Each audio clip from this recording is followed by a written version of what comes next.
One of the big things that me and Blake always do is we keep in mind that doing the right thing is always the right thing, asking the right questions to place people with the companies that fit them so that in 30 to 60 days they're not being canceled because of something that we tried to place somewhere that shouldn't be.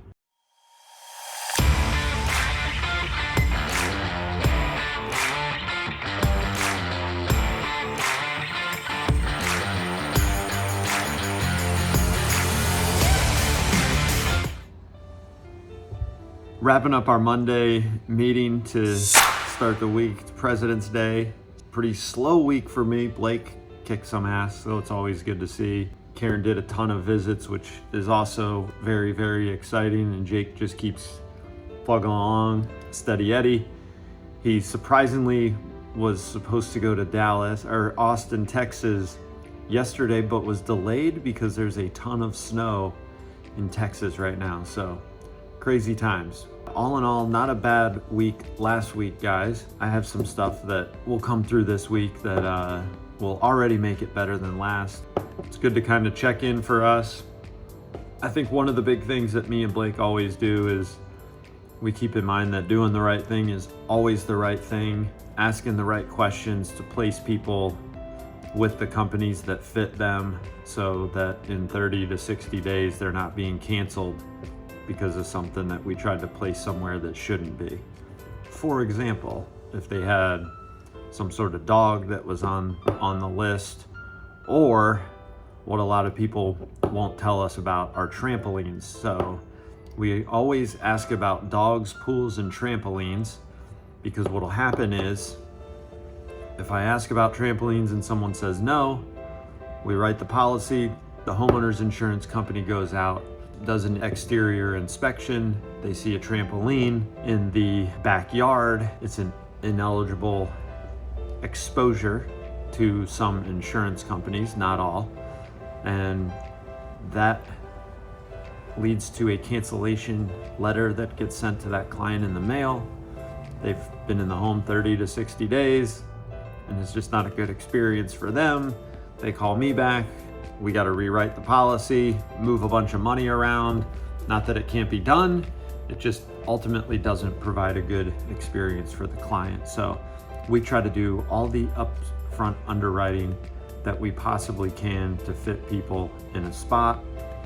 Doing the right thing, guys, I can't reiterate that enough, because what we've also walked away from is a lot of people that will ask those questions and then they'll say, oh, no, I don't have the dog anymore. And it's literally like a 15-minute conversation that they no longer have their dog. Highly doubt that's happening. Usually the type of folks we walk away from and we won't write the business. But anyways, do the right thing. Make sure you're covered at the end of the... Okay, what's up, guys? So here's something I started doing. I don't know why I didn't start doing this earlier, but there's a particular mortgage company that I must be on their list. Maybe they just put me on there because we're all friends on LinkedIn or something, but I should say I'm on one mortgage company. I'm on the list of a bunch of their email list of a bunch of LOs. Every holiday or whatever it is, market information, I get literally the same email blast from all of them.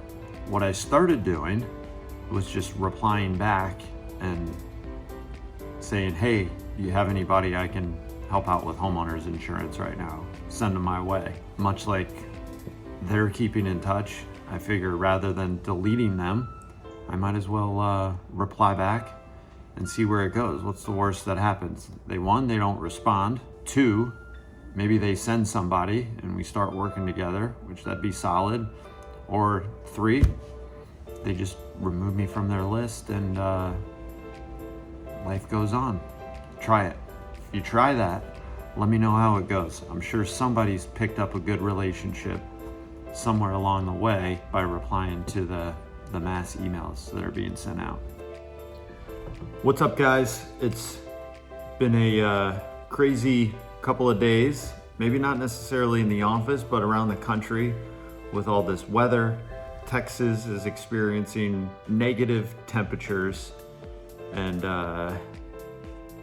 electricity's gone out, rolling blackouts, all kinds of crazy stuff. I talked to my brother yesterday who's out in Oregon. They had a bad ice storm and he lost power, his internet. He lost his cell phone service for a while. So crazy, crazy times. But anyways, so we'll tie this into some insurance and hope this helps you guys. But basically, when freezing temps come, most of the time the pipes freeze and causes some of them to burst and then to leak. We basically classify this as sudden and accidental water loss. Depending on where you are, where you live, what company you have, that may be included on the policy, or you may have to endorse it. So definitely want to make sure that you take a look at that, and you know, you're not having a gap in coverage for what is kind of a fluke time in Texas. But nevertheless, if you have a pipe burst and you don't have that kind of coverage, it's not going to be fun. Water losses are never fun. They cause a lot of damage. Just be aware of that. I know when we lived in North Carolina, I may have to go back and find the video, but we did a video of when it gets colder out below freezing temps, that there's a couple things that you can do to keep kind of the water moving, even like have a little bit of a drip on your faucet, and kind of helps keep the water flow and everything from freezing. But hopefully I'll go back and find that video and I'll post it again, or maybe we can throw some of that in this clip here, and that'll help you. So kind of out of the ordinary events. It's kind of what happens though, folks. A lot of people tell me that if these big catastrophic events happen, that they'd have more to worry about. But the bottom line is, these kind of 1 in a million or 1 in whatever statistic you want to look at, when they happen, there are bigger things to worry about. And you don't want your house to be destroyed because of pipes bursting and you don't have the coverage nor the money to put it back into the house for repairs and stuff. So make sure you're covered properly, guys, on all that stuff. And of course, if you need us to look at it, we will definitely take a look for you. It is state specific type thing that you got to be aware of. So all right, we'll see what happens today. But otherwise, the last couple days have been pretty solid production wise. We're starting to really kind of gain some steam and start trucking along here pretty well. So overall, can't complain. Just keep one foot in front of the other, do the activity, see where it leads us. Okay, what's up, friends? Coming to you live in my garage again with the nice pool float decoration in the back. So since we moved down here to Florida, the Florida business has picked up, and this has been a topic of conversation, so I figured I'd throw this out there. But a handful of folks lately have asked about screen enclosure coverage, and this can be a tricky one down here because some companies will cover it as part of the dwelling coverage. Others, you have to endorse it and select a specific amount that you want it covered for. Some will cover it at replacement cost, while most will cover it at actual cash value. And what they're covering is the actual cage and structure, like the framing itself, not so much the actual screen. So if you have a screen enclosure and you want it covered, or you need to understand that a little bit better, call your agent, call me, we'll help you through it. We have many different companies that approach it differently. Most will cover it at actual cash value, which ultimately means that they'll depreciate the payout versus replacement costs, where you'll just get paid out what it takes to replace the screen there, given that it's a selected amount of coverage if it's endorsed or if it extends from the dwelling coverage. So don't get caught when the next hurricane comes through, blows your screen enclosure over, and it's too late to find out what you actually have. So hope this helps you guys. Florida is and always has been a unique state to write insurance in.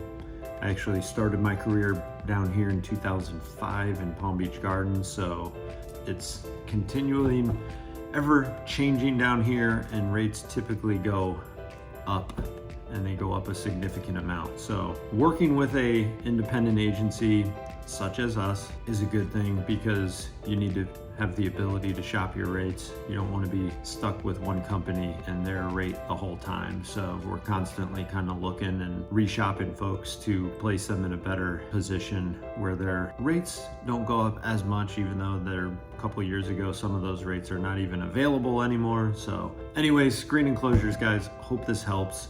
Hope you've had a fantastic day out there. It's nice, unfortunate, I get to work from the garage every now and again when we have stuff going on here and I can help Christy out. So working from home has never been such a normal thing through the last year or so. But anyways, all right, enough out of me. Take care.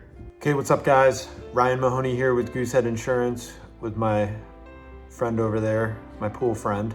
So here's what happened today. I'll fill you in on why we ask. I think I've talked about this in the past, but it bears repeating. But why we ask about dogs, pools, and trampolines is so that in 30 or 60 days, when the homeowner's insurance company comes out and does an exterior inspection and they find a trampoline, you don't get a notice of cancellation because they don't accept trampolines. So I was referred someone today that received a cancellation notice because they had a trampoline in their backyard, and I always ask them up front if the agent knew about it or it was a new purchase.